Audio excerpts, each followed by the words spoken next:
Hi, my name's Adrian, and in today's video I'd like to talk about the difference between the conscious, subconscious and unconscious mind. The reason I want to talk about this is because of a letter that I received with regards to an article that I wrote a while ago.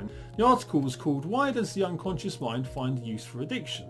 The letter read, "In your article, do you really mean subconscious as opposed to unconscious?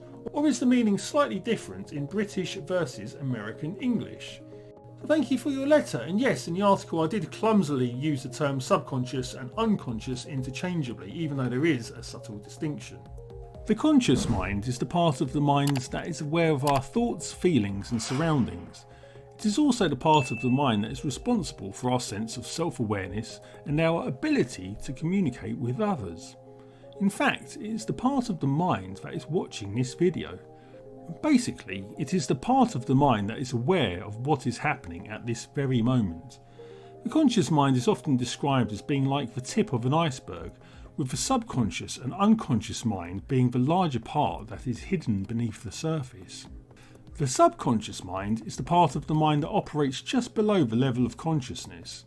It can be thought of as a vast computer database that stores all of our experiences, memories and learnt behaviours.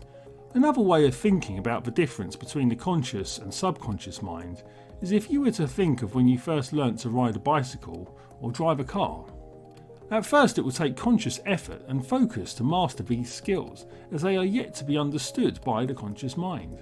After a while, however, you will be able to do these things without even thinking about them, as the patterns of thoughts needed to carry them out become so easy that you can do them subconsciously.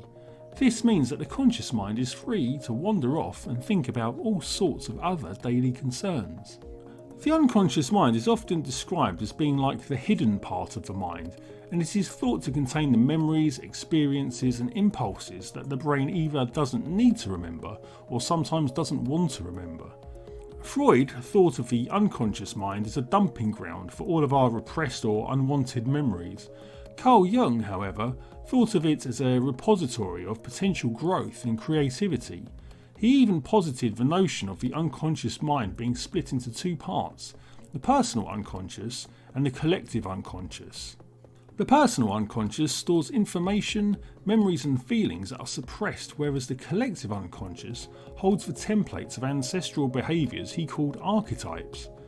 Archetypes are like psychic blueprints of behaviour that have been passed down through the centuries and are available to us all. Jung believed that our lives and even the world around us could be greatly improved by harnessing their power and expressing them in healthy ways. He would go on to say the collective unconscious was of absolutely revolutionary significance in that it could radically alter our view of the world. Even if no more than the perceptions taking place in such a second psychic system were carried over into ego consciousness, we should have the possibility of enormously extending the bounds of our mental horizon.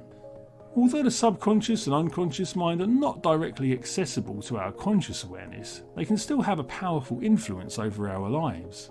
Some therapies, such as hypnotherapy, are designed to help individuals access and work with the unconscious mind in order to make positive changes. After all, in our haste to suppress thoughts, feelings and memories that have been painful to us, it is useful to consider how it is often that very discomfort that points towards our growth. We should be careful that by throwing away the memories we don't like, we may also be throwing away the lessons learnt from those memories that have made us stronger and so much more resilient.